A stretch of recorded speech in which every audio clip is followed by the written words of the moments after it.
Imagina só a situação. E se alguém que todo mundo acreditava estar morto há um ano, de repente, enviasse um convite misterioso? É com essa premissa que a gente vai mergulhar fundo em Metade em Chamas, uma ficção científica brasileira épica com mais de 1000 páginas, para desvendar o mistério que dá o pontapé inicial em toda a sua história.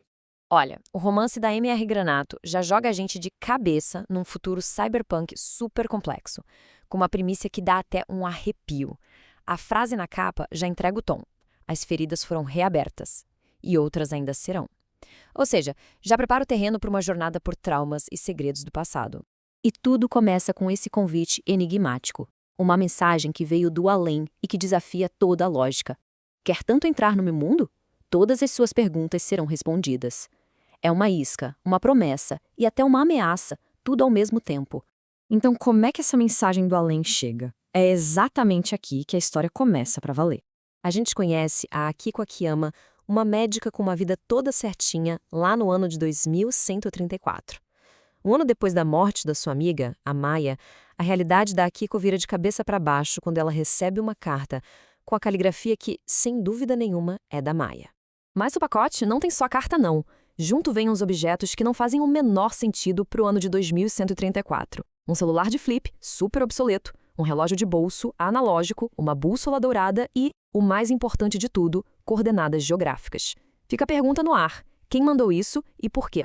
Bom, antes da Akiko sair seguindo essas coordenadas, a gente precisa parar um pouco para entender o mundo em que ela vive. E olha, é um mundo com um nível de detalhe impressionante. Essa aí é a São Paulo de 2134. Não é só uma metrópole futurista qualquer, é uma sociedade dividida verticalmente. Uma cidade construída em camadas, tanto no sentido literal quanto no figurado. A cidade se divide em 3 níveis bem distintos. Lá no topo temos a Zenith, uma espécie de império suspenso onde a elite, como a Akiko, vive. No meio fica a Centralia, o coração vibrante e caótico da cidade. E lá embaixo, nas profundezas, Netheria, o submundo perigoso e sem lei. Essa divisão é fundamental para a dinâmica da história. E a complexidade desse mundo não é só social, não. O livro simplesmente substitui o nosso calendário por um sistema totalmente novo, o calendário lunisolar Gaia, que é baseado em ciclos astronômicos reais. O sistema é bem pensado. Um ciclo solar é o equivalente a um ano, contado de um equinócio ao outro. E, no lugar dos meses, o calendário usa 12 lunações. É um daqueles detalhes de construção de mundo que te mergulha de cabeça nessa nova realidade. Com o cenário já estabelecido, a narrativa nos leva para um flashback crucial. Vamos ver como a Akiko e a Maya se conheceram um ano antes de toda essa história da carta. A cena é a seguinte. A Akiko está num aerotrem, o transporte público futurista, viajando da Zenith para a Centralia. A viagem dela, no entanto, está prestes a ser interrompida de um jeito bem radical. De repente, uma figura encapuzada e misteriosa invade o vagão vindo de cima. É a Maya. E ela, com certeza, não está ali para bater papo. Esse é o primeiro contato delas, um momento de puro choque e intriga.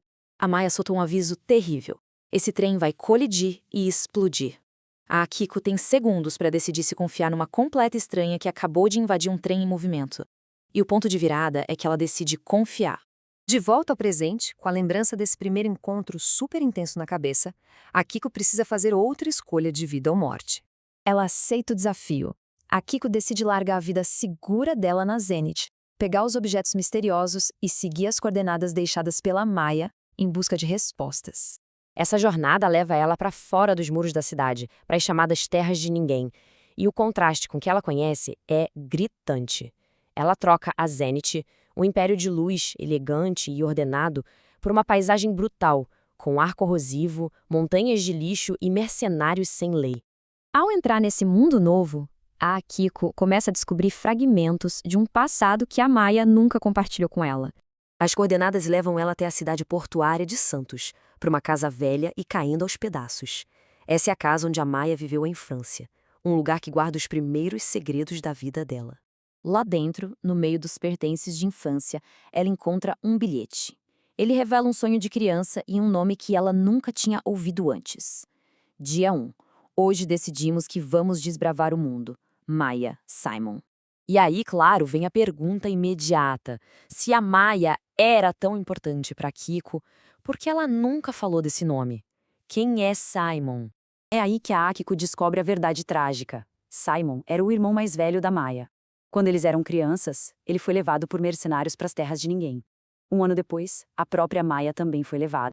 A jornada da Akiko, então, se torna muito mais do que só entender a morte da Maya. É sobre desvendar uma vida inteira de dores e segredos. E isso nos deixa com uma pergunta. O passado de Maya é um mapa de feridas escondidas. O que será que a Akiko vai encontrar no final dessa trilha?